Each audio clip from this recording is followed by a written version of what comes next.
कैसे तेरे मेरे वाले।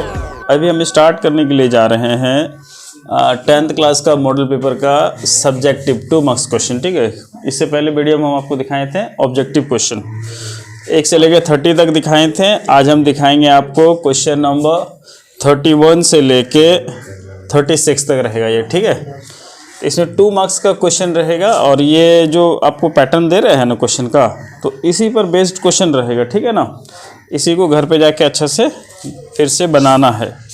वीडियो को पॉज करके बनाते रहना आराम से। देखो क्वेश्चन नंबर 31 से हम देखते हैं। बोला गया है कि 96 और 404, 96 और 404 का HCF निकालना है। ठीक है ना, अभाज्य गुणनखंड विधि द्वारा। ठीक है ना, फैक्टराइजेशन मेथड बोला है। देखो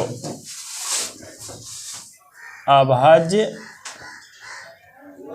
गुणनखंड विधि द्वारा, विधि से लिख देते हैं माने बाय फैक्टराइजेशन मेथड। देखो कैसे निकलता है ये तो HCF निकालना, यहाँ पे लिखा हुआ बाबू अभाज्य गुणनखंड। क्या बोला? अभाज्य गुणनखंड। देखो इससे पहले क्वेश्चन नंबर 1 आई थिंक हम पढ़ाए थे 154 अभाज्य गुणनखंड विधि से, याद आ रहा है? तो इसको हम लोग क्या करते हैं, यही काम करते हैं। देखो 96 लिखना बाबू, अगर आप इसको जानते तोड़ने के लिए तो फटाक से तोड़ देना, नहीं जानते तो यहाँ पे रफ करोगे 96 को। देखो तो यहाँ पे कितना हो जाएगा, 48 दूना 96, 24 दूना 48, अब 12 दूना 24, और 2 6 12, और 2 3 6। तो यहाँ पे देखो कितना आया, 2 2 2 2 2 4 5, यही ना है, हो गया। और क्या है बाबू, 3। उसके बाद देखो यहाँ पे 404। जैसे 96 को तोड़े ना, वैसे ही 404 को हम लोग करेंगे। तो देखो 404 यहाँ पे करेंगे तो 202 हो जाएगा बच्चा, फिर आएंगे तो 101 हो जाएगा बाबू। और तो ये किसी से जाने वाला नहीं है। ठीक है ना, तो देखो यहाँ पे कितना हो जाएगा, 2 × 2 × 101। HCF जब हम लोग निकालेंगे बाबू, HCF अब ब्रैकेट में ऐसे लिख देना 96, 404। ऐसे लिख देने से क्या होगा कि ये दोनों नंबर का आप HCF निकाल रहे हैं। ठीक है ना, HCF को हिंदी में क्या बोलते हैं, मौसौ। ठीक है ना, महत्तम समावर्ती। देखो दोनों में जो कॉमन आता है, ये कॉमन आ रहा है, ये कॉमन आ रहा है, एक यहाँ लिख दीजिए। ये कॉमन आ रहा है, ये कॉमन आ रहा है, एक यहाँ लिख दीजिए। यहाँ पे क्या नंबर है, यहाँ पे वो नंबर होना चाहिए, तभी बनेगा, नहीं तो नहीं बनेगा। ठीक है, देखो करण फेंक दो उसको उठा के। अब देखो यहाँ पे ये हो गया बाबू, समझ में आ रही बात है ना? ठीक है, तो अपना काम में लग जाइए आप। देखिए नेक्स्ट क्वेश्चन है 32। एक क्वेश्चन में बोला गया कि शून्यकों का योग, इसको इंग्लिश में बोलते हैं सम ऑफ जीरोस। क्या बोलते हैं? सम ऑफ जीरोस। शून्यकों का गुणनफल, इसको बोलते हैं प्रोडक्ट ऑफ जीरोस। आपको इतना इतना दिया हुआ है, आपको बोलता है द्विघात बहुपद क्या होगा, मतलब इसको बोला जा रहा है आपके क्वाड्रेटिक पॉलिनोमियल, इसका क्या होगा। तो इसका फॉर्मूला क्या होता है बाबू, देखो ये हमको निकालना। इसका फॉर्मूला यही होता है बच्चा, x² minus alpha plus beta into x plus alpha into beta. तो x² लिख दिया बाबू, x²। याद रखिएगा शून्यकों का योग, शून्यकों का योग जो आपको दिख रहा है ना, इसको हम लोग अल्फा प्लस बीटा बोलते हैं बाबू। तो अल्फा प्लस बीटा कितना दिया हुआ है, और शून्यकों का गुणनफल, बात समझ में आती है, ये होता है बच्चा अल्फा इंटू बीटा, ये दिया हुआ है 2। यहाँ पे इसको पुट कर दीजिए, ये वाला माइनस और ये वाला माइनस मिलकर क्या हो गया बाबू, 3x हो जाएगा। और यहाँ पे है +2, तो क्या लिखोगे बच्चा, +2। ये आपका क्या हो गया, अच्छा वाला आंसर हो गया। समझ में आ रही बात है? ठीक है बच्चा, देखो क्वेश्चन नंबर 33। इसे बोला कि एरिया ऑफ ट्राइंगल ABC का वैल्यू दिया हुआ है 64 सेंटीमीटर और DEF का दिया 1 to 1 सेंटीमीटर स्क्वायर। EF का वैल्यू इतना दिया हुआ, तो बोलते हैं BC का वैल्यू कितना होगा। ठीक है, आप चाहो तो इसका फिगर बना सकते हो ऐसे करके, मन करे तो। देखिए नहीं मन करे तो कोई बात नहीं है। जैसे मान लीजिए ABC और यहाँ पे हो जाएगा बाबू DEF, ये आपको दिया हुआ है। ठीक है ना, देखो तो EF का वैल्यू कितना दिया हुआ है, 15.4, और BC का हमको निकालना है, इसको x मान लेते हैं। ABC का जो एरिया दिया वो 64 सेंटीमीटर स्क्वायर, इसका दिया हुआ है 121 सेंटीमीटर स्क्वायर। देखो ये दोनों त्रिभुज आपस में अपने आप में समरूप है, सिमिलर है, ठीक है ना, ध्यान रखिएगा। हालांकि ये जो क्वेश्चन है ना जिस चैप्टर का, वो चैप्टर एग्जाम में नहीं आ रहा है, बात समझते हैं ना, फिर भी आपके दे दिया है तो हम बना देते हैं, समझ में आ रहा है। ये जो 6.4 चैप्टर आई थिंक कितना है 6.4, हाँ, तो ये चैप्टर आपका एग्जाम में नहीं, मतलब ये इससे क्वेश्चन एग्जाम में नहीं, ये आउट ऑफ सिलेबस है, मगर फिर भी हम बना दे रहे हैं ताकि इनकेस आ जाए तो आप वहाँ क्या कीजिएगा, वहाँ आपको ज़्यादा टीचर ही नहीं बोलेगा अच्छा ठीक है बाबू तुम छोड़ देना या बना देना, तुमको नंबर मिल जाएगा, तो वो थोड़ी ना तुमको नंबर देने जा रहा है, समझ में आ रहा है ना, ध्यान दो। हाँ, क्वेश्चन गलत रहेगा तो मार्क्स मिलता है। तो यह ध्यान दो कि जब दो ट्रायंगल आपस में सिमिलर हो बाबू, तो दोनों का जो एरिया होगा, क्षेत्रफल जिसको बोलते हैं एरिया, वो क्या होता है आपस में रेशियो में आ जाता है, ठीक है ना। देखो तो ABC में किसको लेंगे बाबू, इसको बोलते हैं कॉरस्पॉन्डिंग साइड, संगत भुजा, ठीक है। अब देखो ऐसा हो जाएगा बच्चा, ठीक है।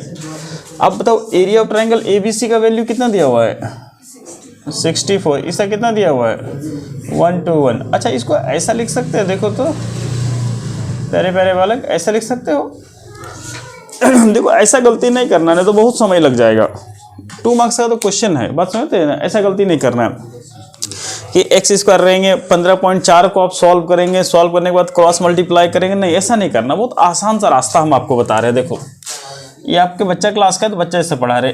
अच्छा 84 64 किसका होता है वर्ग, 8 का, और 121 11 का, तो ऐसा लिख सकते हैं, बोलिए कोई तकलीफ बच्चा नहीं है, वेरी गुड। देखो ये वाला स्क्वायर से ये वाला स्क्वायर क्या हुआ, कट गया, वेरी गुड। अब देखो 8 बाई कितना लिखेंगे इतना, और x बाई कितना लिखेंगे इतना। अब देखो ये पॉइंट अगर आप उड़ा दीजिएगा तो ऊपर में कितना आएगा, अब ये इससे कट जाएगा बच्चा, कितना बार में 14 बार में, कितना बार में 14 बार में। अब देखो आप चाहो तो 14 को 8 से गुना करो तो कितना हो जाएगा, 8 चौके 32, 8 3 11, 14 8 112, और यहाँ पे कितना हो जाएगा इतना।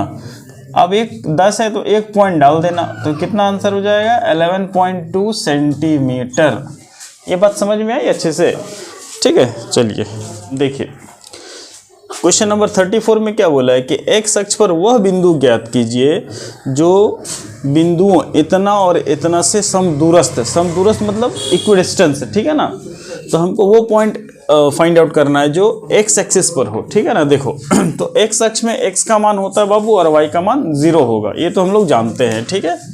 तो देखो ध्यान दीजिएगा, तो x अक्ष पर वह बिंदु ज्ञात करना है जो इससे समदूरस्थ है। मान लो एक पॉइंट हम लोग P मान लिए हैं, x अक्ष पर है ये पॉइंट, तो x, 0 होगा बाबू।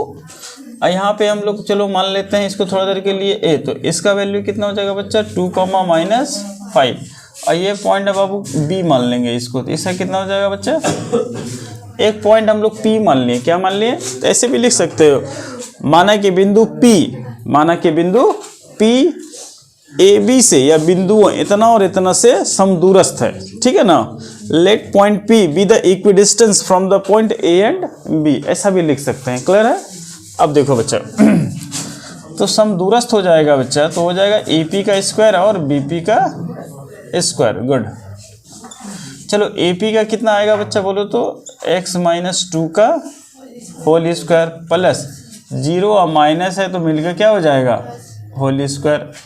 देखो ज़रूरी नहीं है कि इसमें इसको घटाएंगे, हम इसमें भी इसको घटा सकते हैं, क्योंकि हमको दोनों ही ना होल स्क्वायर है ना, काम चल जाएगा। इतना हो जाएगा बच्चा, 0 - 9 बोलो या 9 - 0 बोलो, कोई टेंशन वाली बातें नहीं है।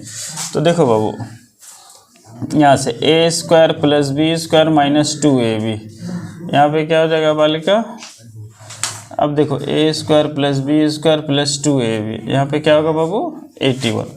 ये वाला से ये वाला क्या हो गया, बर्बाद हो गया बच्चा।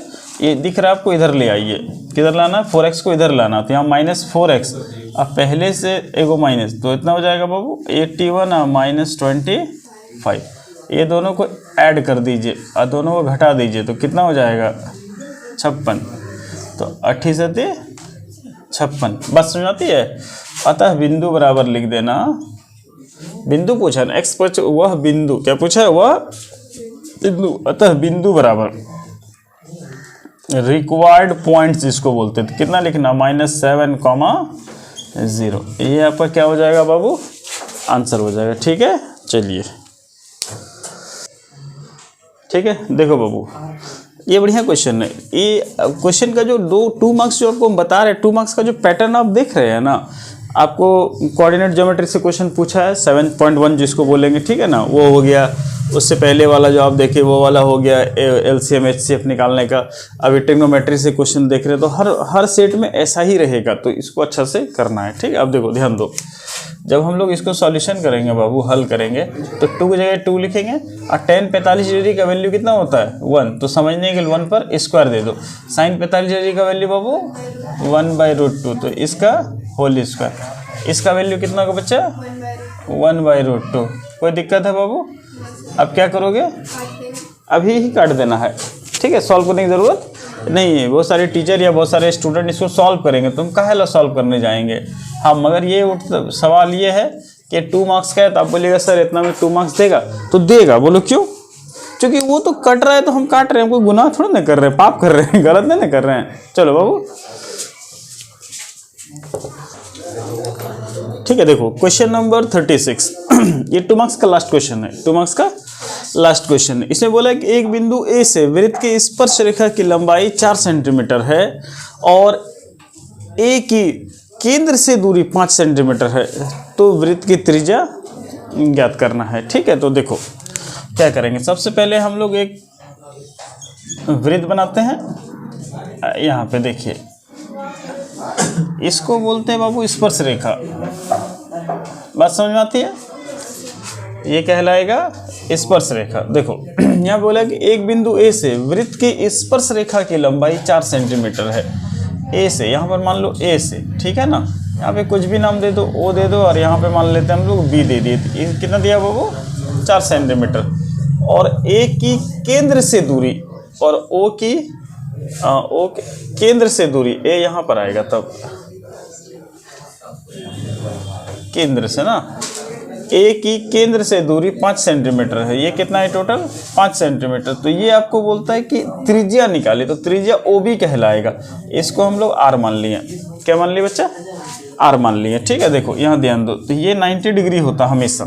ये क्या होता है, 90 डिग्री होता है। ठीक है, तो ध्यान दो, इसको हम जब सॉल्यूशन करेंगे ना, तो ये आपको पता है कि देखो AOB एक समकोण त्रिभुज है, एक समकोण त्रिभुज है, इसलिए इसे पाइथागोरस थ्योरम अप्लाई करेंगे बाबू। क्या हो जाएगा, AO का स्क्वायर, BO का स्क्वायर, AB का स्क्वायर। तो यहाँ पे देखो AO का वैल्यू कितना दिया हुआ है 5 सेंटीमीटर, BO का दिया हुआ वो 8 सेंटीमीटर, AB का दिया हुआ है 4 सेंटीमीटर। तो यहाँ पे कितना हो जाएगा 25 बराबर R स्क्वायर बराबर 16। अब यहाँ पे देखो 25 माइनस 16 बराबर R स्क्वायर, ये दोनों को घटाइएगा तो कितना आएगा, तो यहाँ से R बराबर कितना निकलेगा 3 सेंटीमीटर। बात समझ में आती है? तो वृत्त की त्रिज्या कितनी हो गई 3 सेंटीमीटर। ठीक है, चलिए हो गया। तुम लोग कितना बजे उठते हो जो लेट होता है? 8 बजे, तब ठीक तो है। एक जरा से पहले नहीं उठना। हाँ, और ऐसे ही पहले घर वाला अगर उठा देना तो उठना नहीं, घर वाला बोलना कि 8 बजे ट्यूशन है ना, मम्मी पापा दीदी। तुम बहुत नेक लड़का है बाबू, ठीक है, तुम्हारे लिए हमें को महल बनवा देंगे। हैं, देखो ध्यान दो, देखो इस क्वेश्चन में क्या बोलता है, वृत्त के चतुर्थांश का क्षेत्रफल ज्ञात करना है जिसकी परिधि आपको दिया हुआ है। तो find the area of a quadrant of a circle whose circumference is 22 centimetre. ठीक है, कितना दिया हुआ है 22 सेंटीमीटर। देखो चतुर्थांश का क्षेत्रफल निकालना, चतुर्थांश का क्षेत्रफल निकालना है तो पाई R स्क्वायर बाई 4 होता। तो अपने को R नहीं पता, अपने को R नहीं पता, तो R अपने को फाइंड आउट करना। देखो ध्यान दो, आस्ते आस्ते बाबू, बैक बेंचर सब में क्या बोलते हैं आस्ते आस्ते, ठीक है ना, last bench not back bencher, ठीक है ना। देखो अब ध्यान दो, तो यहाँ बोलते हैं कि परिधि दिया हुआ है बाबू अपने को, परिधि मतलब सरकमफेरेंस, परिधि कितना दिया हुआ 22, तो इसका क्या होता है बाबू, 2πr इज इक्वल टू 22। तो देखो 2 लिख देना, अब पाई का मान 22/7 लिख देना, r लिख देना 22 ओनली 22, ये 22 से ये 22 खत्म, तो r बराबर कितना निकल गया प्यारे प्यारे बालक, टोटल तेरा 180 डिग्री इतना हो गया। ठीक है, देखो 7/2 कितना निकला, 7/2। अब आपको क्या बोला, चतुर्थांश का क्षेत्रफल निकालना। देखो आस्ते आस्ते ज़काउल हसन साहब, हेलो, चतुर्थांश का क्षेत्रफल, आस्ते आस्ते। चतुर्थांश का क्षेत्रफल मतलब एरिया ऑफ क्वाड्रेंट, इंग्लिश में क्या बोलेंगे, एरिया ऑफ क्वाड्रेंट। क्वाड्रेंट का मतलब होता है एक आपको वृत्त दिया हुआ, सर्कल दिया हुआ, उसका एक भाग, एक चौथाई जिसको बोलते हैं हिंदी में। तो इसका फॉर्मूला होता है बेटा 1/4 pi r square, 1/4 pi r square. तो 1/4 लिख दीजिए, पाई का मान जो लिखा वो लिख दीजिए, और आर का मान तो अभी आप निकाले, 2 बार लिखिए, 7/2 और 7/2। एक से ये काट दो और इससे इसको काट दो, 11 बार में कट गया, ऊपर में हो गया 77 और नीचे हो गया 8। ये लिख देना सेंटीमीटर स्क्वायर, क्योंकि क्षेत्रफल निकाल रहे हो ना। ये क्वेश्चन एग्जाम में पूछा जाएगा, हो सकता है ये क्वेश्चन 1 मार्क्स में भी पूछ ले। ठीक है ना, चलो ठीक है। देखिए ये क्वेश्चन नंबर 38 2 मार्क्स का ही है, ठीक है ना। तो 2 मार्क्स में टोटल आपको 8 क्वेश्चन दिया रहेगा, जिसमें से बनाना कितना है, 6 क्वेश्चन बनाना, वहाँ पे लिखा रहेगा, ठीक है ना। तो हमको लगा कि 6 क्वेश्चन ही रहेगा, 6 क्वेश्चन नहीं है, टोटल 8 क्वेश्चन रहेगा, जिसमें से 2 क्वेश्चन आपको ऐसे फ्री दिया रहेगा।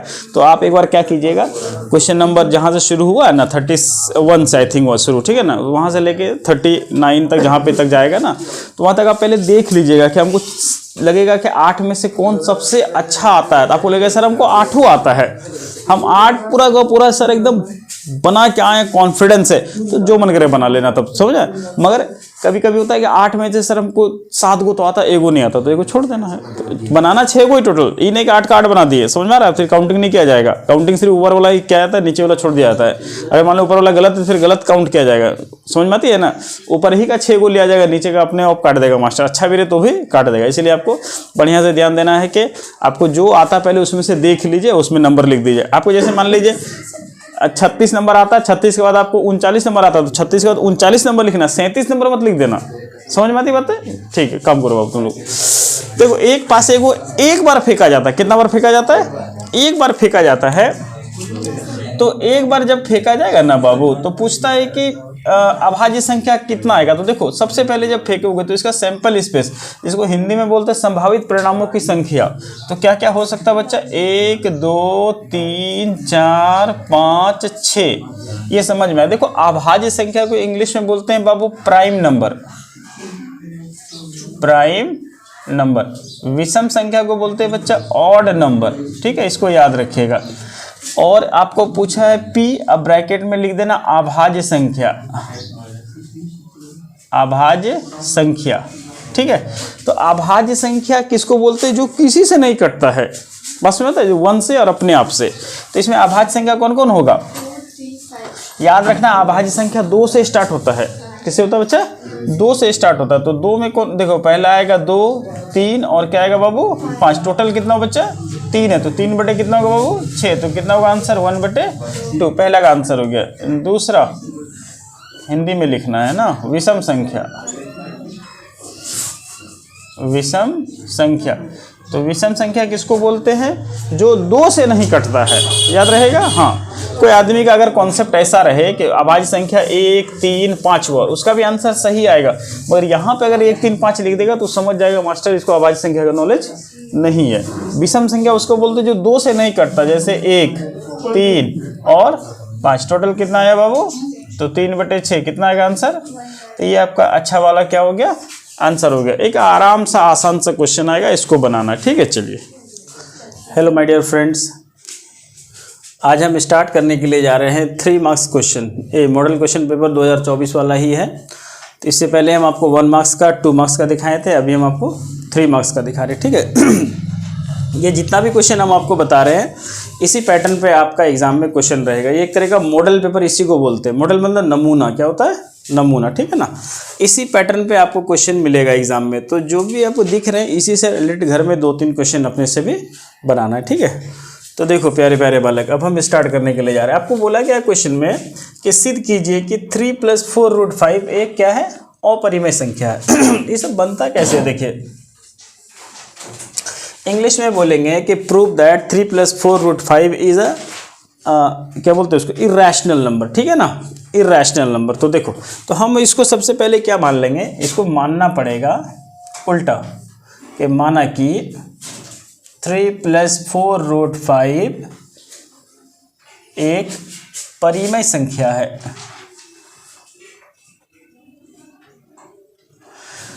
इंग्लिश में लिखना चाहेंगे तो लिखेंगे let 3 + 4√5 be a rational number. तो जो रैशनल नंबर होता है ना बाबू, वो P/Q के फॉर्म में होता है या A/B के फॉर्म में होता है। इसको A/B के फॉर्म में भी लिख सकते हैं या P/Q के फॉर्म में लिख सकते हैं, ठीक है, इसको ध्यान रखना है।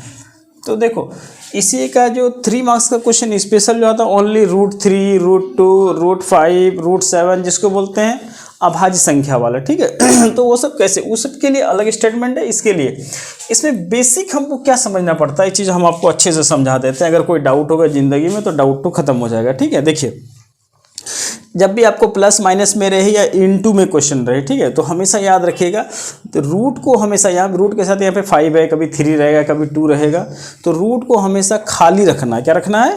खाली रखना है और पॉजिटिव रखना है, जिसको बोलते हैं कोई भी कोफिशिएंट उसका नहीं होना चाहिए, और क्या होना चाहिए? पॉजिटिव होना चाहिए, ठीक, याद रहेगा इतना। तो देखो, इसके लिए सबसे पहले हम सर्वप्रथम क्या करेंगे बच्चा, 4√3 लिखना है, ये 4√5 लिखना है यहाँ पे।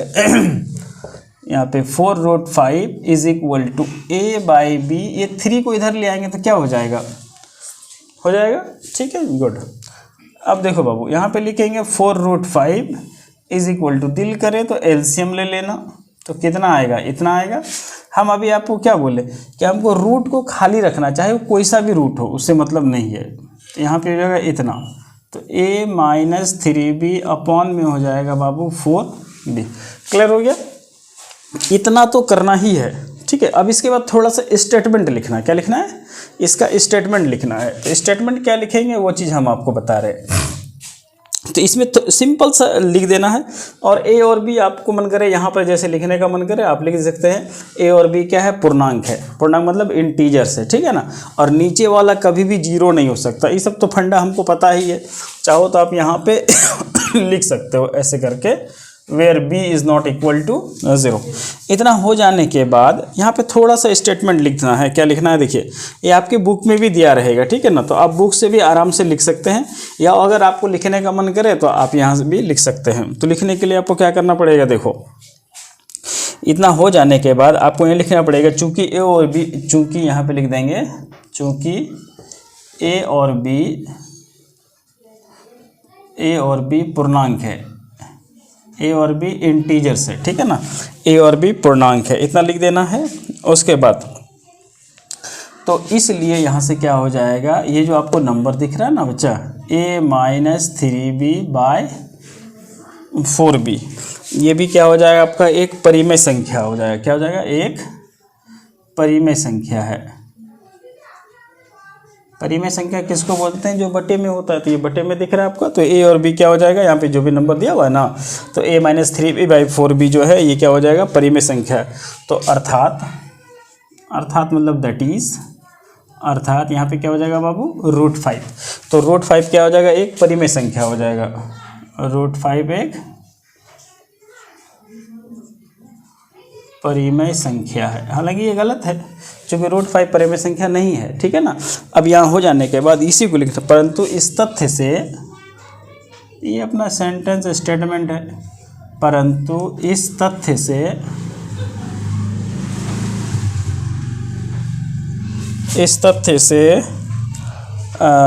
या तथ्य का, इस तथ्य का, परंतु इससे लिख दो, इस तथ्य में, इससे, परंतु इससे इस तथ्य का विरोधाभास, माने उल्टा जिसको बोलते हैं, विरोधाभास प्राप्त होता है। विरोधाभास प्राप्त होता है कि √5 एक परिमेय संख्या है, ठीक है ना। तो अब उसके नीचे लिख देना है, ठीक है ना। ये जो हुआ हमें यह विरोधाभास, देखो यहाँ पे लिख रहे हैं, यहाँ पे आ जाएगा, ठीक है। यहाँ पे लिख देंगे, उसको लिख सकते हैं, हमें यह विरोधाभास, हमें यह विरोधाभास अपनी गलत कल्पना से, हम लोग तो गलत यहाँ पे जैसे शुरू में ही था अपरिमेय संख्या था और इसको हम लोग मान लिए परिमेय संख्या, तो गलती की है ना। तो उसी को यहाँ पे लिखना है हमको कि यह विरोधाभास अपनी गलत कल्पना से क्या हुआ है, गलत कल्पना के कारण, ऐसे लिखो, यहाँ पे लिख रहे देखो, कल्पना के कारण प्राप्त हुआ है, ठीक है ना। सीधा लिख देना, उतना दिमाग नहीं लगाना। अतः यहाँ पे लिख देंगे जिसको बोलते हैं √5 एक अपरिमेय संख्या है। बात समझ में आ रही बाबू? तो ये क्या हो जाएगा, ये एक अपरिमेय संख्या है। क्लियर हो गया? ठीक है, चलिए ठीक है। अब देखो, तो इतना हो गया, यहाँ पे हेंस करके लिख देंगे, अतः लिख देंगे, ठीक है ना।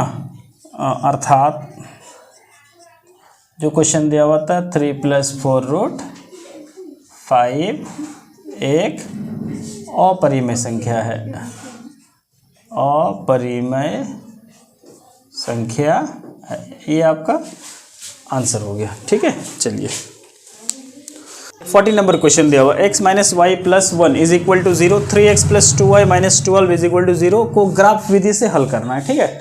तो ग्राफ विधि से हम देखो यहाँ पे आपको पॉइंट निकाल के दिखा देते हैं, घर पे आप ग्राफ मेथड से बना लेना, ठीक है ना। देखो घर में सबके पास होगा अपना ग्राफ पेपर निकालिएगा और बना लीजिएगा। देखिए, तो हम लोग सबसे पहला काम क्या करेंगे, x - y + 1 = 0। देखो ये ऊंचा क्लास में पढ़ोगे तो थोड़ा इसका बनाने का स्टाइल अलग है, समझे ना। अब बच्चा क्लास है 9 10 था, 9 10 जैसा आपको पढ़ा रहे हैं, ठीक है। देखो कुछ नहीं करना, यहाँ से x बराबर क्या हो जाएगा, बोलो, ये y इधर आएगा, ये -1 हो जाएगा। अब इससे हम लोग बॉक्स बनाएंगे, और कितना बनाना है, पॉइंट लेना है। मिनिमम 2 लिया जाता है और मैक्सिमम जितना तुम्हारा मन करे। बहुत सारे टीचर ऐसे भी हैं कि 4-5 पॉइंट लेते हैं, तो उतना हमको नहीं लेना, अपना काम से मतलब है, ठीक है ना। देखो बाबू यहाँ पे, तो यहाँ पे y का वैल्यू कितना पुट करेंगे, मान लो सपोज कर लो हम 0 ले लिए, कितना ले लिए, 0 ले लिए, तो 0 में से 1 जाएगा तो कितना बचेगा, -1। अब y का वैल्यू सपोज कर लो 1 ले लो, तो 1 में से -1 जाएगा तो कितना बचेगा, 0। यहाँ तक खुश है आप लोग, वेरी गुड। अब देखो, अब उसके बाद ये वाला देखो समीकरण को, 3x + 2y, इसको इधर ले आइए 12, यहाँ से 3x = हो जाएगा 12 - 2y, यहाँ से x = कितना हो जाएगा बच्चा, ठीक है। देखो उसके बाद ध्यान ये रखना है कि y का वो वाला वैल्यू लेना जिसको सॉल्व करने से 3 से डिवाइड हो जाए, 3 से भाग चला जाए। तो आप जैसे एग्जांपल के लिए 0 ले लो, कितना ले लो, तो 0 लेंगे तो कितना बचेगा, 12, ऊपर में कितना बचेगा, तो 3 से 12 डिवाइड होता है, ठीक है। अब सुनो, इसका एक बॉक्स बनाइए,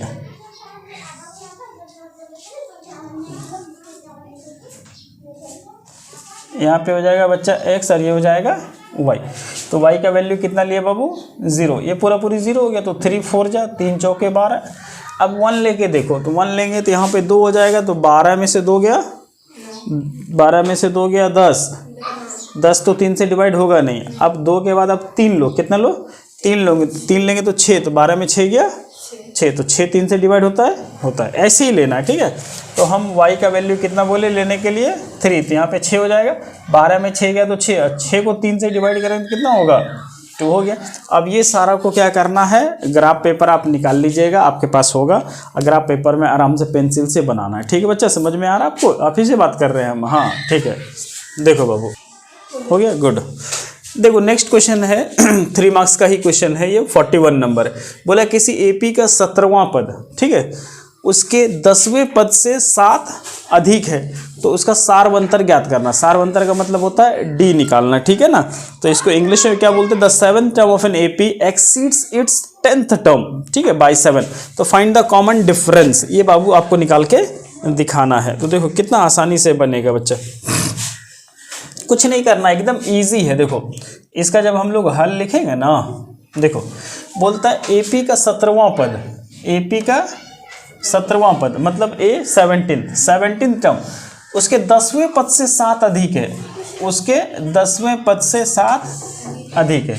कोई दिक्कत नहीं सर, ठीक है। अब देखो अब हमको डी निकालना बच्चा, तो ए 17 है तो क्या लिखेंगे, ए प्लस 16d और ए प्लस 9d प्लस 7। खुश रहो, ये और ये कट गया। अब देखो बच्चा 7d minus 9d is equal to 7, ठीक है। देखो 3 मार्क्स का है ना, थोड़ा सा बढ़ा के लिखना चाहिए, बस में आ रही है ना। ये तो 16 में से 9 गया तो कितना बचेगा बाबू, 7d अब बराबर 7 और d बराबर क्या होगा, देखो ज़बरदस्ती का हम बढ़ा रहे हैं सिर्फ समझाने के लिए, इतना हो गया। लास्ट में ऐसे करके लिख भी देना, अतः सार्वंतर, चूँकि 3 मार्क्स का है तो थोड़ा सा इज्जत दो इसको। सार्वंतर इज इक्वल टू कितना लिख देना बाबू, 1। बात समझ में आ रही है अच्छे से, ठीक है, हो गया। चलिए देखिए, तो 42 नंबर बोला है, वह अनुपात ज्ञात करें या कीजिए जिसमें बिंदुओं इतना और इतना को मिलाने वाला रेखाखंड एक्स अक्ष से विभाजित करता है। हेलो बाबू ध्यान दो इधर, बाबू तुम लोग तो अच्छे स्टूडेंट, ध्यान दो इधर देखो। तो अब हम लोग इस हल करेंगे, हॉलो हल, ठीक है ना। अब ध्यान दो, यहाँ पे क्या बोला है, वह अनुपात ज्ञात करे। अनुपात मतलब M1 M2 निकाल के दिखाना है, ठीक है। तो हम जो भी क्वेश्चन आपको पढ़ा रहे हैं, इस तरह का 2-3 क्वेश्चन आपके बुक में है ही, तो वो क्वेश्चन को क्या करना है, आपको बनाना है, ठीक है। जैसे मान लो एक क्वेश्चन आ गया, तो मान लो ये अनुपात निकालने वाला और 2-3 क्वेश्चन वो आप निकालिएगा तो क्या होगा, मज़ा आएगा। उसके बाद उस साथ साथ क्या होगा कि क्या बोलते हैं उसको, मतलब कॉन्फिडेंस लेवल बढ़ेगा। बस में आती है ना, क्या वो आपका नाम शहनवाज भाई समझ रहे हैं, शहनवाज बाबू आपको क्या करना है, ये क्वेश्चन को बनाना है। ये क्वेश्चन को बनाइएगा ना शहनवाज जी, तो आपका कॉन्फिडेंस लेवल क्या होगा, बढ़ेगा। मेरी बात समझ में आ रही है ना। ज़्यादा से ज़्यादा क्वेश्चन को बनाना है आपको इस तरह का, जितना इस चैप्टर से, खासकर इस चैप्टर, समझे शहनवाज, इसको बनाओ बाबू, तुम खूब अच्छा तुमसे बनेगा और तुमको टॉप करना है, टेंशन मत लो, ध्यान दो बाबू। देखो बिंदुओं दिया हुआ है, तो बिंदुओं अपना जो दिया हुआ है ना, तो क्या क्या दिया हुआ, देखो ये दिया हुआ है।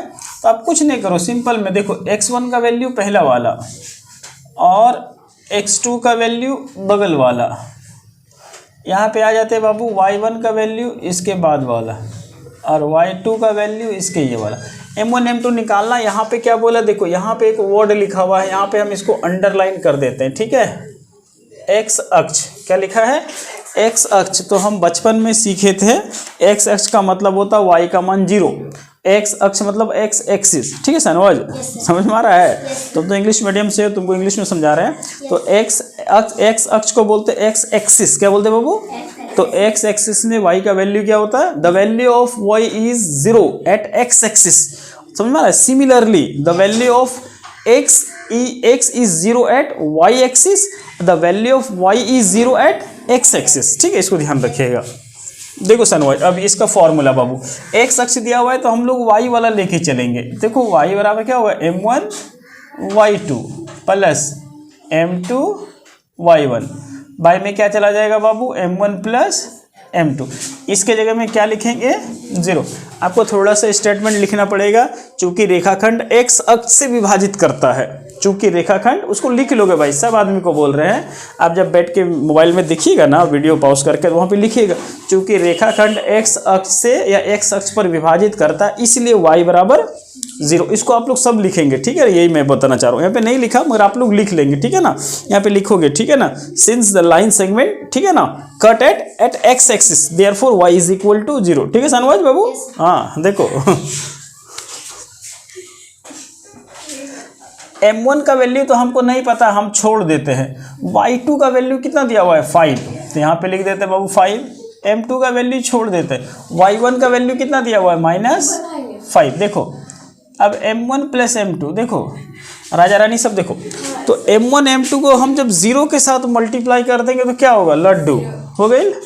अब यहाँ पे देखो क्या बन गई, 5m1 minus 5m2 is equal to 0। देखो आप लोग तो माशाल्लाह बहुत अच्छे बच्चे हो, यहाँ तक क्लियर हो गया जरा नहीं, ये और ये क्या हो गया बाबू। तो देखो m1 bye m2 is equal to क्या हो जाएगा 1 बाय, तो 1:1, इसका क्या हो गया आंसर हो गया। क्लियर हो गया, ठीक है। अब है क्वेश्चन नंबर 43। क्या है क्वेश्चन नंबर 43, ठीक है। ये थोड़ा सा सिलेबस से आपका हटा दिया गया है, ठीक है ना। इनकेस अगर गलती से आ जाए, क्या इनकेस अगर गलती से आ जाए तो बना लेना है, ठीक है। मगर उम्मीद है कि आपका जो सिलेबस अभी जो आया करंट 2024 में जो आप लोग एग्जाम देंगे ना, तो उसमें ये नहीं रहेगा क्वेश्चन, मगर आ गया तो हम बना देते हैं। बात समझ में आती है ना, टेंशन लेना नहीं है, कुछ नहीं करना है। हालांकि दुनिया का सबसे आसान क्वेश्चन नहीं है, दुनिया का सबसे आसान क्वेश्चन है, मगर इसको हटा दिया है तो हम लोग कुछ बोल भी नहीं सकते हैं ना। देखो यहाँ पे बाबू देखो कुछ नहीं करना है, लिखना यहाँ हिंदी में, इंग्लिश में लिखना हेयर। देखो यहाँ पे क्या लिखेंगे, x1 इज इक्वल टू -5 और y1 इज इक्वल टू 3 और क्या लिखेंगे x1 x2, ऐसे करके लिखो, ज़्यादा मज़ा आएगा, गड़बड़ हो जाएगा ना तो सब गड़बड़ हो जाएगा।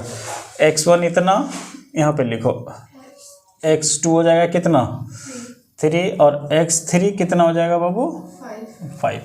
Very good. y1 कितना होगा बच्चा -1, y2 कितना होगा बाबू और y3 कितना होगा बच्चा 2। ये हो गया, बात समझ में आती है ना।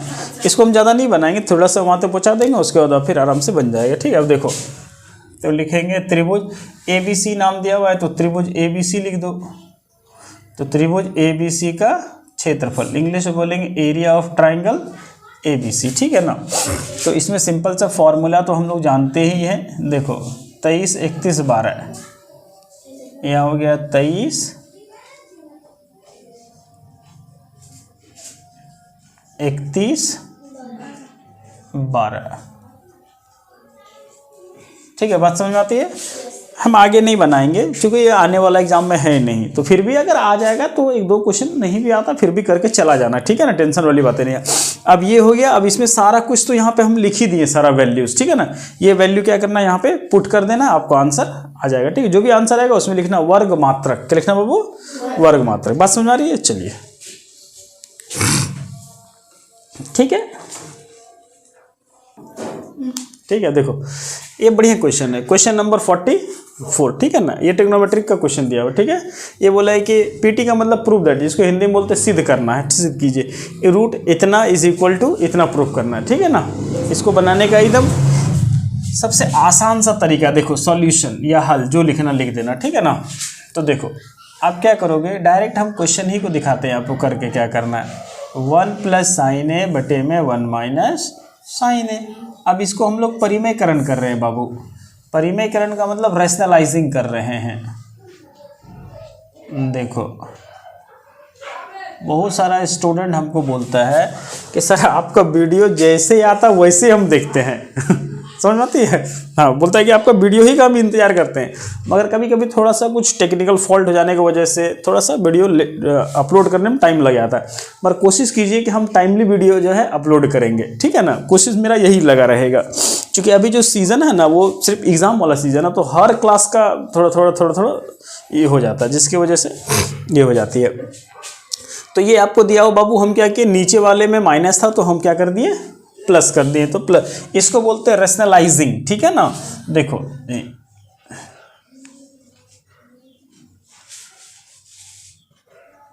रैशनलाइजिंग, इसको हिंदी में बोलते हैं परिमेयकरण।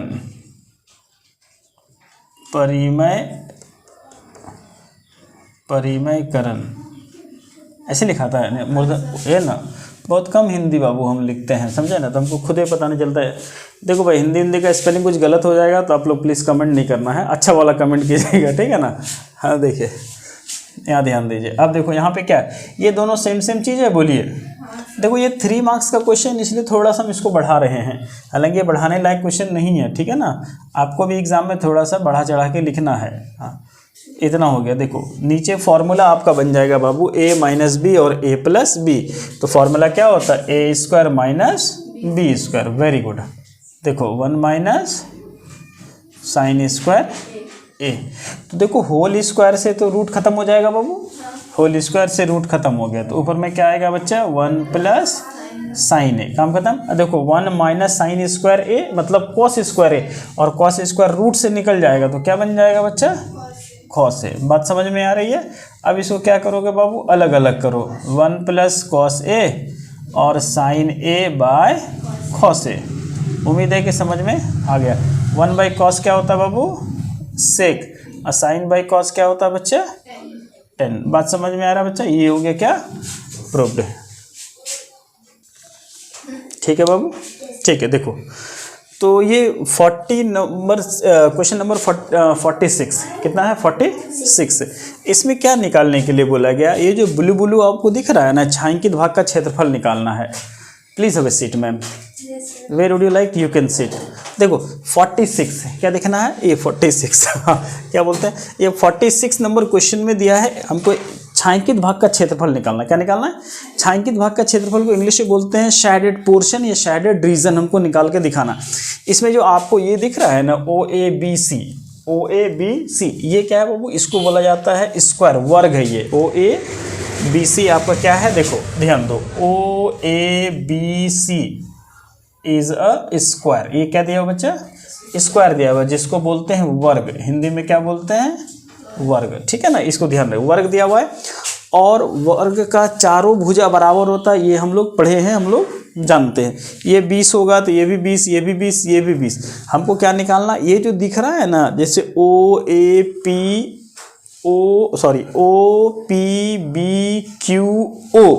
ये एक क्या है चतुर्थांश है। चतुर्थांश मतलब क्वाड्रेंट है, माने वृत्त का एक टुकड़ा है। ठीक है ना, 1/4 जिसको बोलते हैं, एक टुकड़ा है।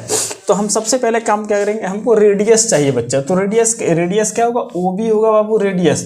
तो OB कैसे निकलेगा, तो ऐसे निकलेगा। देखो इसमें पाइथागोरस थ्योरम अप्लाई कर देना, तो यहाँ पे क्या हो जाएगा OA का स्क्वायर और OB का स्क्वायर। Very good. हाँ अच्छा OB लिख दिया, सॉरी AB लिखना था, इट्स माय मिस्टेक। हाँ AB का स्क्वायर, तो OA का वैल्यू कितना है बाबू 20 का स्क्वायर, और इसका कितना होगा 20 का स्क्वायर।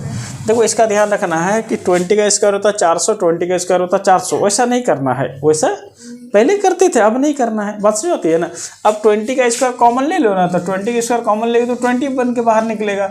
अब यहाँ 1 बचा, यहाँ 1 बचा, तो कितना हो गया, कितना आसान हो गया। कोई भारी लग रहा है, ये क्या निकला बच्चा OB क्या है, OB रेडियस है। क्या बाबू रेडियस है, इसको याद रखिएगा। तो ये R बराबर हो गया। अब देखो, अब इसमें सबसे पहला काम क्या करेंगे, तो देखो सबसे पहला काम करेंगे वर्ग का क्षेत्रफल निकालेंगे, एरिया ऑफ स्क्वायर जिसको बोलते हैं।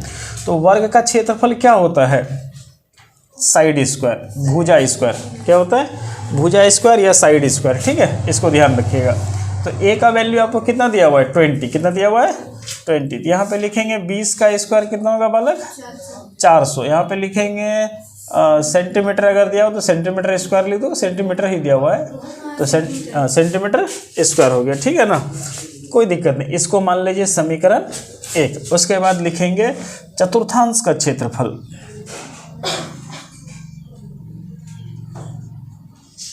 चतुर्थांश का क्षेत्रफल इंग्लिश में लिखेंगे एरिया ऑफ क्वाड्रेंट। क्या लिखना है, एरिया ऑफ क्वाड्रेंट को लिखेंगे। ठीक है ना, तो इसका फॉर्मूला होता है 1/4 पाई r स्क्वायर। ठीक है, यहाँ पे क्वेश्चन में पाई का वैल्यू आपको दिया हुआ है बाबू, यहाँ पे लिख देते हैं पाई इज इक्वल टू बोला है 3.14 लेने के लिए, यही ना है 3.14। गुड, देखो 1/4 लिख दिए बालक। अब इसका वैल्यू क्या 3.14 लिख देंगे। r का वैल्यू, तो देखो r का वैल्यू क्या आएगा 20√2 इंटू 20√2, यही ना आएगा। तो लिख दो 20√2 गुना 20√2। हैप्पी, ये दो ये पॉइंट उड़ाएंगे तो नीचे कितना आएगा बाबू 1 और 1 2, 1 और 1 2। यहाँ पे देखो 2 और 2 4, ये 4 से ये 4 कट गया। यहाँ पे कितना आया 314 √2 2, तो 14 दूना 28, यहाँ पे हो गया 6। तो यहाँ पे हो जाएगा बाबू सेंटीमीटर स्क्वायर, इतना निकल गया। अब आपको छायांकित भाग का क्षेत्रफल निकालना है, तो आप अपना दिमाग लगाइए, पूरे का क्षेत्रफल माइनस सादा सादा वाला, ठीक है ना, जो आपको वर्ग दिख रहा है। तो यहाँ पे लिखेंगे बच्चा ऐसे करके छायांकित भाग का क्षेत्रफल, कोई दिक्कत नहीं है। तो क्या करेंगे, समीकरण 2 क्या लिखेंगे बाबू, 2 में समीकरण 1 को माइनस करेंगे। तो समीकरण 2 में कितना, 628 माइनस 400, तो कितना निकलेगा, 228 सेंटीमीटर स्क्वायर। क्लियर हो गया, ठीक है बच्चा। ये देखो तो क्वेश्चन नंबर 3 हम कंप्लीट कर चुके थे, ठीक है ना। अब हम क्वेश्चन नंबर 4 पे आते हैं, सब्जेक्टिव का 4, ये क्लास 10th का है, ठीक है ना, मॉडल पेपर दिया गया है। अब हम क्वेश्चन नंबर 47 पे आते हैं, इसमें 4 मार्क्स मिलेगा बाबू, ध्यान रखना है। देखो तो क्वेश्चन नंबर 47 बहुत आसान क्वेश्चन है और इजी क्वेश्चन है। देखो इसमें बोला है कि द्विघात समीकरण दिया हुआ है, क्या दिया हुआ है, 2x² माइनस 7x प्लस 3 बराबर 0, ये द्विघात समीकरण दिया हुआ है, ठीक है, इसको याद रखिएगा। द्विघात समीकरण दिया हुआ है, इसका बोलता है विविध कर निकालना है, मूलों की प्रकृति निकालना है और द्विघाती सूत्र का प्रयोग कर मूल ज्ञात करना है, ठीक है। तो देखो क्या क्या चीज़ हमको फाइंड करना है, तो हम एक एक करके आपको सब दिखा देते हैं, डायरेक्ट हम इसको हल करते हैं, उसमें पता चल जाएगा। देखो एक चीज़ याद रखिएगा, विविध कर, देखो बाबू क्या नाम है आपका, याद है ना आपको, ठीक है, ध्यान दो। तो विविध कर निकालना, विविध कर का मतलब क्या होता है, डी, क्या होता है बच्चा, डी निकालना होता है, ठीक है। देखो यहाँ पे तो d कैसे निकलता है, तो d निकालने का फॉर्मूला होता है बाबू b² माइनस 4ac। एक चीज़ देखो ध्यान रखना है, ये देखो गप नहीं करो, गप करेगा तो फिर क्या तुमको पढ़ा पाएंगे, तुमको समझ में भी नहीं आएगा बाद में। जो यहाँ नहीं समझा तो फिर वो समझ रहे ना, ऑफलाइन नहीं समझेगा तो ऑनलाइन समझना तो और तकलीफ हो जाएगा। तुम ऑनलाइन किससे तुम अपना दुख तकलीफ शेयर करेगा, या तो पूछ भी सकता है कि सर पैर कुछ कर सकता है, वहाँ पे तुम क्या दिखेगा। सुनो तो एक चीज़ याद रखिएगा, अगर पका पकाया क्वेश्चन मिल गया तब तो टेंशन नहीं है, नहीं तो फिर पकाना पड़ेगा, मतलब उसको सॉल्व करना पड़ेगा, उसको द्विघात समीकरण बनाना पड़ेगा, समझ में आ रहा नितेश बाबू, उसको रख दो आराम से, कुछ दिक्कत नहीं। हाँ वेरी गुड, सब बस। अब देखो अब यहाँ ध्यान दो, तो b का वैल्यू कितना हो जाएगा, -7 का होल स्क्वायर, सब जगह लगा देना है, टोटल जगह लगा देना है, इंस्टाग्राम फेसबुक वगैरह जो है, क्या क्या शेयर चैट क्या क्या होता है, जितना कुछ होता है ना, जितना भी सोशल मीडिया का आपके पास है, सब जगह आप स्टेटस लगाइए, टेंशन नहीं है। देखो बाबू ध्यान दो, इसमें कितना होगा बच्चा, इतना 8 या 24, इसको क्या बोलते हैं गाँव वाले 25, कितना आसान है ना। एक चीज़ हमेशा याद रखना, ये सब जादू सिखा देते हैं तुमको, ज़िंदगी में काम आएगा। जब भी जीरो निकल जाए, क्या निकल जाए बाबू, जीरो निकल जाए तो अल्फा और बीटा का मान सेम आएगा, पहला चीज़, एक चीज़। दूसरा चीज़, अगर डी का मान आ जाए परफेक्ट स्क्वायर, परफेक्ट स्क्वायर का मतलब जिसका वर्गमूल पूरा पूरा होता है, जैसे 1, 4, 9, 16, 25 ... जहाँ तक तुरा मन करे, बात समझ में आता है ना।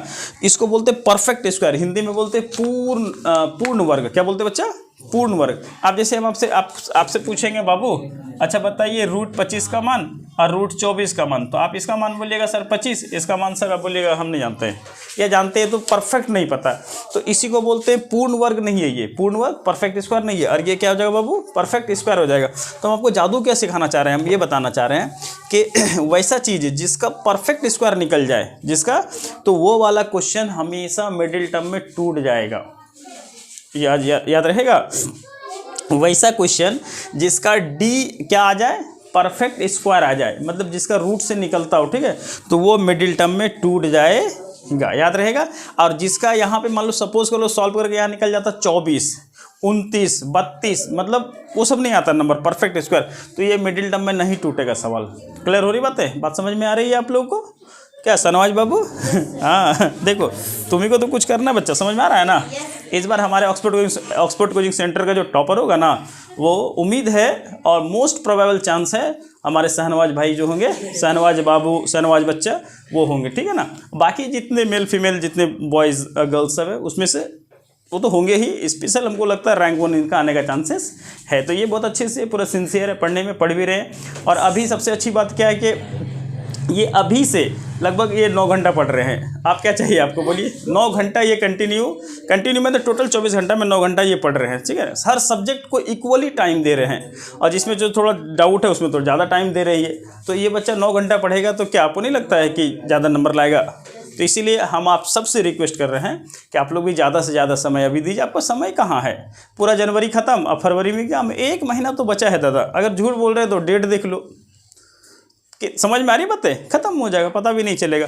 आप बीच में किसी के यहाँ शादी ब्याह होगा तो शादी ब्याह नहीं करना, पहले बता देते हैं, चाचा चाची मौसा मौसी ये वो दिस दैट, भाई किसी का भी शादी अभी अटेंड नहीं करना है, ठीक है। एक महीना बच्चा टाइम ऐसे बर्बाद हो जाए, क्लियर है, ठीक है शाहनवाज बाबू, ध्यान दो बच्चों। तो मैं आपको बहुत अच्छी चीज़ें बता रहा हूँ, सुनो मेरी बातें। वीडियो लंबा होगा उसके लिए टेंशन लेना नहीं है, आपको जो समझाना चाह रहे हैं, कभी भी कोई भी क्वेश्चन दिया रहेगा उसको मिडिल टर्म में तोड़ने का कोशिश करना है, ठीक है। मगर ये क्वेश्चन में इसलिए नहीं करेंगे क्योंकि यहाँ पे हमको बोल दिया द्विघाती सूत्र का प्रयोग करके, क्या बोल दिया है, द्विघाती सूत्र का, और उसके बाद बोल दिया विविध कर भी निकालिए, उसके बाद बोल दिया इसका मूलों की प्रकृति भी बताइए। तीनों क्वेश्चन जब एक ही में बोल दिया ना तो आपको ये वाला ऐसे भी आपको करना ही पड़ेगा। बात समझ में आ रही दादा, अब ध्यान दो। अब डी निकल गया, अच्छा बताओ डी जो निकला है बाबू ये 0 से बड़ा है या 0 से छोटा है?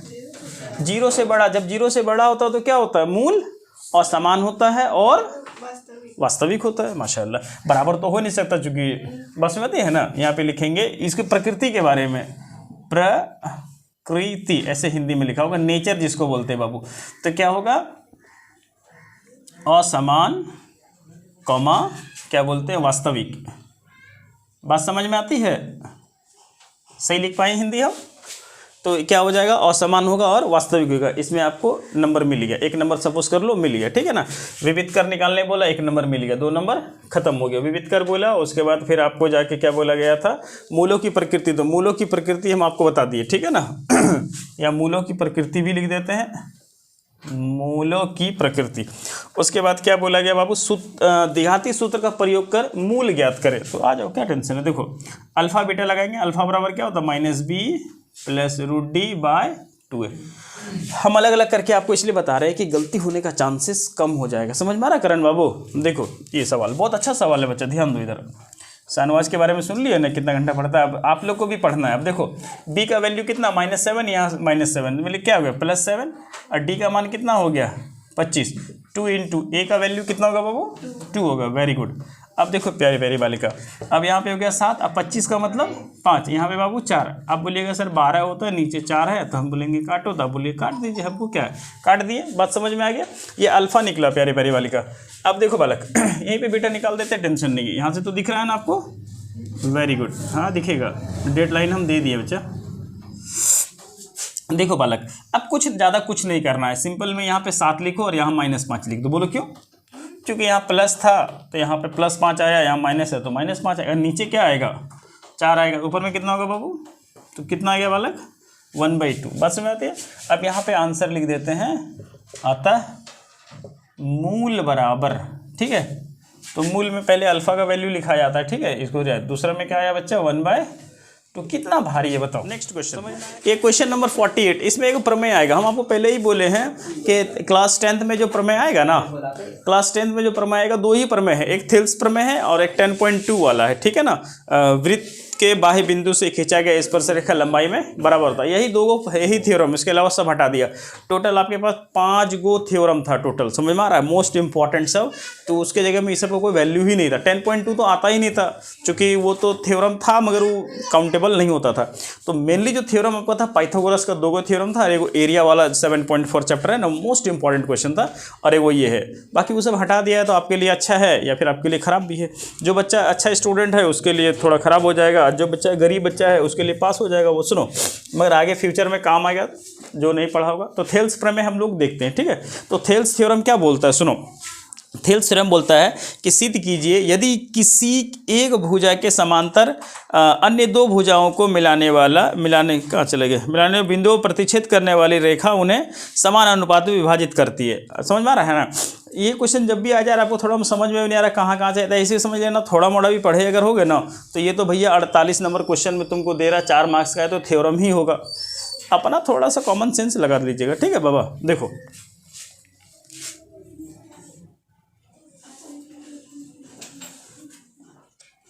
इसको लिख दिए बाबू ABC, ध्यान दो बोर्ड की तरफ, सब आदमी ध्यान दो। इसको कई बार हम पढ़ा दिए हैं, एक बार और पढ़ाएंगे, जितनी बार आएगा हम उसको उतनी बार पढ़ाएंगे, टेंशन लेने की बातें नहीं है, ठीक है। इस चीज़ को ध्यान रखिएगा बढ़िया से, ठीक। देखो अब हम इसमें सबसे पहले ये क्वेश्चन दिया हुआ, इसमें हम लोग को लिखेंगे, हिंदी भाषा में लिखेंगे दिया है, इंग्लिश में लिख देना गिवन, ठीक है ना। तो देखो दिया है, हमें क्या करना है, ABC एक त्रिभुज है। क्या बोलना है बाबू? देखो ABC एक त्रिभुज है जिसमें, देखो करण इसी तरह चाहता था कि जब सर पढ़ा रहे थे ना खाली बता देते थे, लिखवाते थे, आज खुद लिख रहे हैं। आज खुद क्या कर रहे हैं, इसी तरह तुम खोज रहा था। देखो आज तुमको पका पका के हम दे रहे हैं, ठीक है, खाली मुंह में लेना और ठीक है। देखो त्रिभुज ABC एक त्रिभुज है जिसमें DE समांतर BC है। DE समांतर क्या है बाबू? देखो यहाँ मुजफ्फर, देखो बच्चे, DE समांतर BC ये दिया हुआ है, ठीक है नितेश, समझ में आ रहा है बच्चे? हाँ, कॉन्फिडेंस के साथ बनाना, डरना नहीं है, ठीक है, ऐसे। हाँ, और इतना बना लिए है कि कॉन्फिडेंस तो ओवर कॉन्फिडेंस हो गया, तो जो ओवर है ना उसको तुम हटा दोगे। क्या करोगे?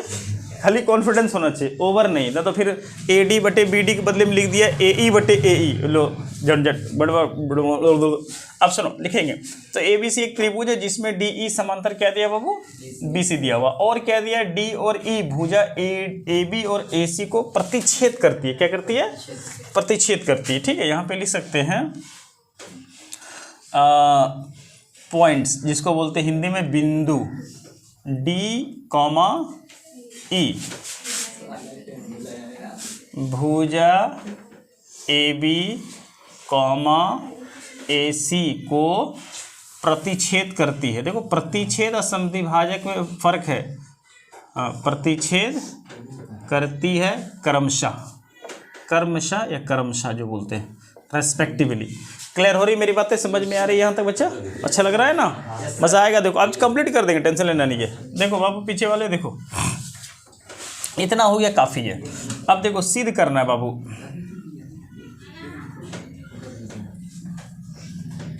सिद्ध करना है, समझ में आ रहा है बाबू? बोर्ड की तरफ ध्यान तो खूब अच्छा से खूब समझ में आएगा, ठीक है। बाकी तुम लोग तो वीडियो देखेगा, हम समझ रहे हैं, फिर भी देखो सिद्ध करना में क्या करना है बालक। तो सिद्ध करना में बोला है कि एक ही अनुपात में विभाजित करती है, तो AD बटे BD और AE बटे EC, ये प्रूफ करना है। देखो उसके बाद रचना आंटी का बातें करेंगे। तो रचना में क्या करना है? तो रचना में हम यहाँ करेंगे बच्चा, ये जो आप दिख रहा है इस पे हम लोग लंब डाल दिए। चलो DM मान लिए थोड़ा देर के लिए, यहाँ से इस पे लंब डाले बालक, यहाँ पे N मान लिए, और इसको इससे हम लोग ज्वाइन कर दिए। कोई दिक्कत वाली बातें नहीं है। इसको घर पे जाके 2 4 5 बार बना लीजिएगा ना, एकदम भयानक कॉन्फिडेंस आ जाएगा। ओवर कॉन्फिडेंस नहीं आना चाहिए बस। हम सब जानते हैं अगर एग्जाम में आप 2 नंबर गलती करके आ गए 98, समझ में आ रहा है कितना ख़राब लगेगा? सुनो रचना में क्या किए बाबू, देखो यहाँ ध्यान दो। DM लंब AC, EN लंब AB खींचा हो गया, तथा या और को हटाओ, ऐसे लिखो CD तथा BE को मिलाया, बस हो गया। इतना काम आपको रचना में करना है। ये सारा काम हम कर दिए हैं। यहाँ तक क्लियर हो रही है बात? समझ में आ रहा है बाबू? ठीक है। देखो हमेशा याद रखिएगा, जब भी थ्योरम हम लोग बनाएंगे ना तो स्टेटमेंट जरूरी है। जो लिख रहे हैं ना वो क्या चीज़ है? ज़रूरी है। क्लियर हो रही बात है? अब ध्यान दो। अब हम लोग आते हैं प्रमाण में। तो ऊपर वाला हम क्लीन कर देते हैं। आप लोगों को क्या करना है, वीडियो पॉज करके देख लेना है आराम से। जो हम लिख रहे हैं, जैसा हम लिख रहे हैं, आप लोग एग्ज़ाम में छाप देना, आपका बस टेंशन ख़त्म हो जाएगा बाबू। सुनो देखो, अब आते हैं प्रमाण में। तो प्रमाण में जब हम लोग आएंगे तो यहाँ पे लिखेंगे एरिया ऑफ ट्राइंगल ADE बटे एरिया ऑफ ट्राइंगल। देखो पहचानने का तरीका है, AD बाई BD न लेना है। AD बाई, अगर थ्योरम को रटने जाइएगा तो रट लीजिएगा, ठीक है, मगर समझ लीजिएगा, ज़िंदगी भर काम आएगा। तो हमको AD के साथ क्या चाहिए? BD। तो BD में कौन सा त्रिभुज आएगा? BDE। सोच के देखो, BDE आएगा, ठीक है ना। तो यहाँ पे लिखेंगे बाबू BDE। अब देखो त्रिभुज का क्षेत्रफल होता है हाफ गुना आधार गुना ऊंचाई, याद रहेगा, हाफ गुना आधार गुना ऊंचाई। देखो यहाँ पे लिखे बाबू हाफ, आधार में लेंगे AD और ऊंचाई में लेंगे बाबू EN। इसमें देखो हाफ, इसमें आधार में लेंगे बेटा BD और ऊंचाई में क्या लेंगे बच्चा EN। तो देखो EN से EN और हाफ से हाफ कट गया, तो यहाँ पे यहीं पे लिख दो, कोई दिक्कत नहीं है। AD बटे BD, ये हो गया समीकरण 1। उम्मीद है कि यहाँ तक आप लोग अच्छे से समझ गए होंगे। ठीक है, अब ध्यान दो बाबू नेक्स्ट की तरफ।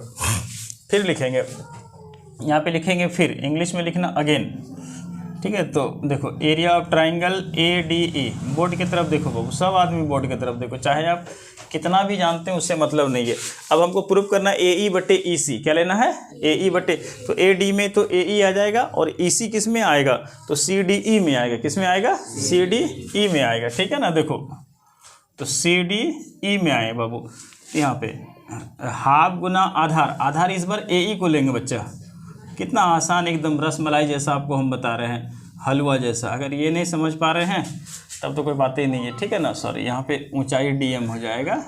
अब यहाँ पे ले लेंगे CE बोलो या EC बोलो, टेंशन नहीं है। ठीक है, EC गुना इसमें ऊंचाई कितना हो जाएगा, हाफ गुना आधार गुना ऊंचाई। तो देखो DM खत्म हो गया, हाफ हाफ खत्म हो गया, तो यहाँ से क्या निकल गया बच्चा AE बटे EC। इसका नाम देंगे समीकरण 2। यहाँ तक समझ में आ रही बात है, इतना काम हम कर लिए, क्लियर हो गया। अब देखो एक चीज़ का ध्यान दो, जब RHS बराबर होता है तो LHS बराबर होता है।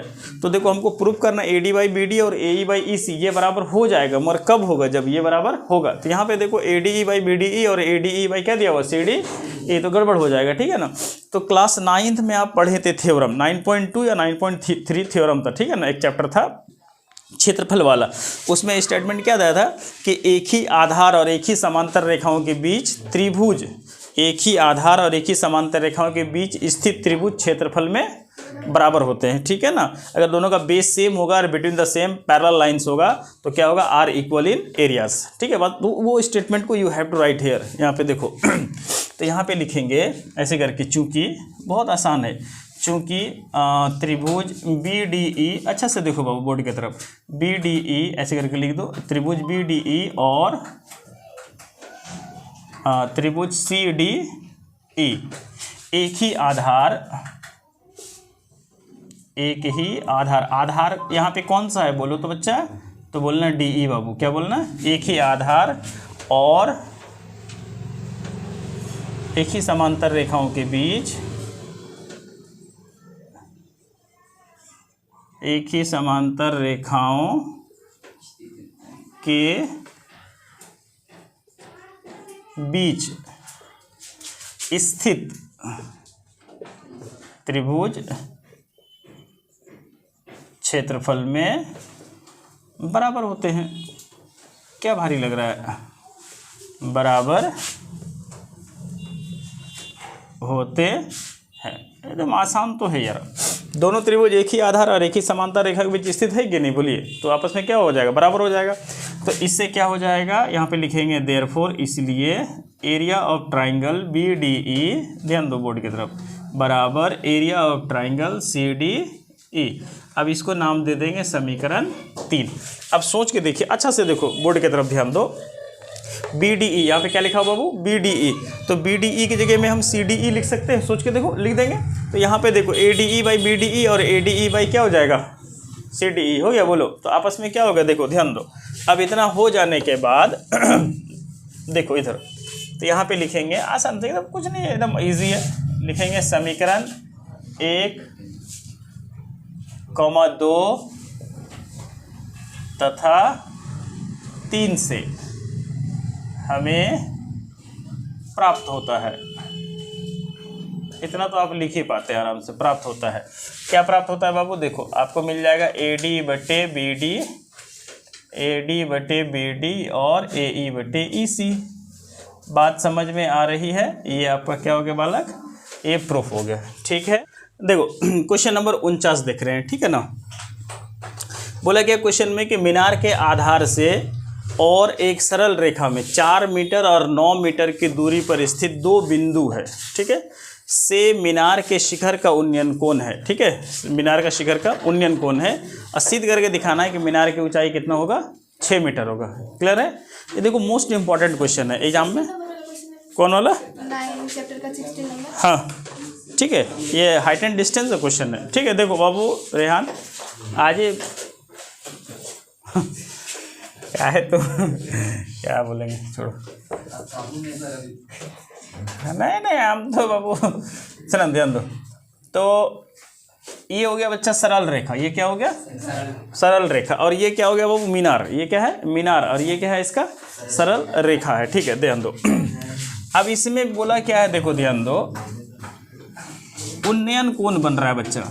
उन्नयन कोण मतलब नीचे से बनता है, कहाँ से बनता है नीचे से बन रहा है। ठीक है, अब देखो एक 4 मीटर है और एक 9 मीटर है। ठीक है, ध्यान देना। दूसरी चीज़ क्या बोलता है कि इसमें पूरक कोण है, तो पूरक कोण किसको बोलते हैं, दो कोणों का योग 90 डिग्री, दो कोणों का योग 90 डिग्री होता है, उसको बोलते हैं हम लोग पूरक कोण। ठीक है, उसको इंग्लिश में बोलते हैं कॉम्प्लीमेंट्री एंगल्स। ठीक है ना। अब ध्यान दो बोर्ड की तरफ, एक एंगल मान लो अगर थोड़ा देर के लिए ये थीटा मान लिए, तो दूसरा एंगल हो जाएगा बाबू 90 माइनस थीटा। अब रही बात मानने की, तो मानने में आप इसको थीटा मानिएगा तो ये 90 माइनस थीटा हो जाएगा, कुछ भी मानो टेंशन नहीं है। अब उसके बाद देखो यहाँ से यहाँ की दूरी आपको 4 मीटर दिया हुआ है, फिर यहाँ से यहाँ की दूरी आपको 9 मीटर दिया हुआ है। बात समझ में आ रही है, क्लियर है। ये दूरी नहीं मानना है कभी भी, डीसी नहीं माना जाता, ठीक है ना, क्लियर है ना। अब देखो अब यहाँ पे थोड़ा देर के लिए जब हम लोग इसको सॉल्यूशन करेंगे ना, जिसको हल लिखते हैं, तो यहाँ पे आपको स्टेटमेंट थोड़ा लिखना पड़ेगा। क्या लिखना पड़ेगा, ऐसे करके लिखना पड़ेगा कि माना कि ए बी मीनार है जिसकी ऊंचाई h मीटर है। क्या बोलेंगे बाबू, h मीटर है। तो यहाँ से यहाँ की दूरी क्या मान लिए हैं हम लोग, h मीटर मान लिए हैं। क्लियर हो गया, बात समझ में आती है, ठीक है।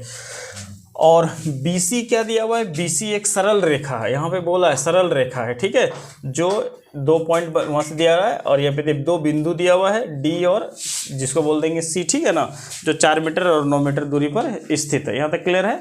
अब देखो अब यहाँ हो जाने के बाद इतना लिख देना, टेंशन नहीं, माना कि ये भी मीनार है, ठीक है, जिसकी ऊंचाई h मीटर काफ़ी हो गया।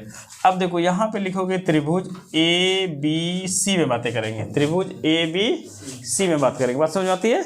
अब ध्यान दो, तो ABC में जब बात करेंगे तो यहाँ पे लिखेंगे 10। यहाँ देखो ABC का मतलब ये पूरा वाला त्रिभुज आया, ABC का मतलब पूरा वाला त्रिभुज आया, तो इसमें ये वाला एंगल लेना है, ध्यान रखोगे। हाँ, तो यहाँ पे क्या हो जाएगा 90 माइनस थीटा। तो 10 का क्या होता है P बाई बी, तो यहाँ पे P का मान कितना देगा H, और B का मान कितना देगा 9।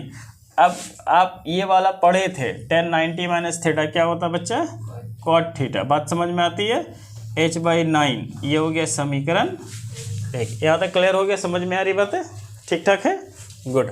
अब देखो फिर आते हैं त्रिभुज ABD में, तो फिर यहाँ पे लिखेंगे बाबू tan थीटा बराबर, तो यहाँ से क्या हो जाएगा H बाई 4। अब इसको मान लेंगे समीकरण 2। क्लियर हो गया। अब देखो समीकरण 1 और समीकरण 2 को हम लोग गुना करेंगे बच्चा, क्या करेंगे, गुणा समझते हो ना, मल्टीप्लाई करेंगे। क्लियर हो गया, ठीक है। अब देखो ध्यान दो, तो ये LHS के साथ मल्टीप्लाई होगा और RHS के साथ मल्टीप्लाई होगा, तो यहाँ पे आपका निकल जाएगा H बाई 9 गुना H by 4। tan theta into cot theta का वैल्यू कितना होता है, 1 होता है, ठीक है, इसको ध्यान रखिएगा। तो देखो अब हम इसको यहाँ पे लिख देते हैं। हाँ, आप इसको वीडियो को पॉज करके लिख लीजिएगा, और अगर आप में से किसी को PDF चाहिए, ठीक है ना, तो आप हमको कमेंट बॉक्स में करेंगे, हम उसको PDF सेंड कर देंगे अगर दिक्कत होती है तो। देखो यहाँ पे ध्यान दो, तो tan theta into cot theta का वैल्यू कितना होता है 1। H को H से मल्टीप्लाई करेंगे बाबू H स्क्वायर, और 9 को 4 से करेंगे तो 36, जिसको 36 बोलते हैं। तो यहाँ से H स्क्वायर बराबर कितना आ जाएगा 36। अब 36 का स्क्वायर कितना होता है 6 होता है। यहाँ पे थोड़ा सा और हम बढ़ा देते हैं ताकि आपको भी अच्छा लगे। यहाँ पे आप बोलिएगा सर प्लस माइनस होता है, तो प्लस तो होता है, माइनस हम लोग नहीं लेंगे क्योंकि हाइट कभी भी नेगेटिव नहीं होता, इस चीज़ का ध्यान रखिए। क्लियर हो गया ना। तो यहाँ तक आपको समझ में आ गया कि हाइट ऑफ द मीनार जिसको बोलते हैं ना, टावर वो क्या है √6 मीटर। बहुत आसानी है, ठीक है। देखो ये लास्ट क्वेश्चन है, लास्ट क्वेश्चन, इसके बाद एक और क्वेश्चन है वो आपसे हो जाएगा, उसको हम आपको दे देंगे, आप उसका आंसर हमको सेंड कर दीजिएगा, ठीक है। अब जब बनाइएगा यूट्यूब में हमको बोल दीजिएगा इसका आंसर इतना आया, ठीक है। देखो ध्यान दो, यहाँ पे क्या बोला, एक ठोस एक अर्धगोले पर खड़ा है, एक ठोस एक अर्धगोले पर खड़े एक शंकु के आकार का है, अर्धगोले पर खड़े एक शंकु के आकार का है, जिनकी त्रिज्याएं 1 सेंटीमीटर है तथा शंकु की ऊंचाई उसकी त्रिज्या के बराबर है। इस ठोस का आयतन पाई के पदों में ज्ञात करें। इसमें कुछ करना नहीं, डायग्राम बनाने की भी ज़रूरत नहीं है, मगर आपको दिल कर रहा है बनाने का तो आप बना सकते हैं। देखो ऐसे करके डायग्राम बना देना।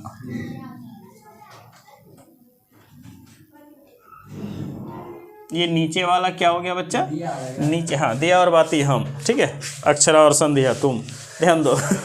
तो कहने का मतलब ये है कि ऊपर वाला शंकु है और नीचे वाला अर्धगोला है, ठीक है। सुनो ध्यान दो, तो इसका जो कहानी बच्चा लिखा हुआ है, कहानी में क्या बोला है कि त्रिज्या कितना दिया हुआ है 1 सेंटीमीटर, उसके बाद बोलता है इसका h जो है उसके r के बराबर है, r कितना दिया हुआ है 1 सेंटीमीटर। मैंने इससे पता चला, देखो यहाँ साफ साफ लिखा हुआ है, डरना नहीं है, शंकु की ऊंचाई उसकी त्रिज्या के बराबर है, मतलब त्रिज्या r बराबर 1 दिया हुआ था तो h बराबर भी कितना हो जाएगा 1 हो जाएगा। बात समझ में आ रही है अच्छे से, गुड। अब ध्यान दो, अब बोलता है कि यहाँ पे बोला बाबू उसका आयतन निकालना, क्या बोला बालक, आयतन निकालना है। तो आयतन कैसे निकलता है, तो आयतन इसका निकाल देना सिंपल में, देखो ऐसे करके लिखना, हिंदी में देखो ऐसे लिखना, हाँ, ठोस का आयतन।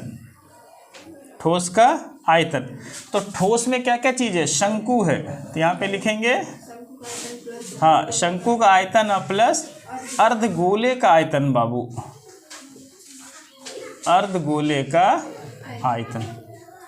उम्मीद है कि आप यहाँ तक समझ में आ रही, क्लियर है। अब ध्यान दो, शंकु का आयतन क्या होता है 1/3 पाई r स्क्वायर h, देखो 1/3 पाई r स्क्वायर h, ठीक। तो शंकु का आयतन और अर्धगोले का आयतन, तो शंकु का आयतन होता है 1/3 पाई r स्क्वायर h और अर्धगोले का होता है बाबू 2/3 पाई r क्यूब, ठीक है।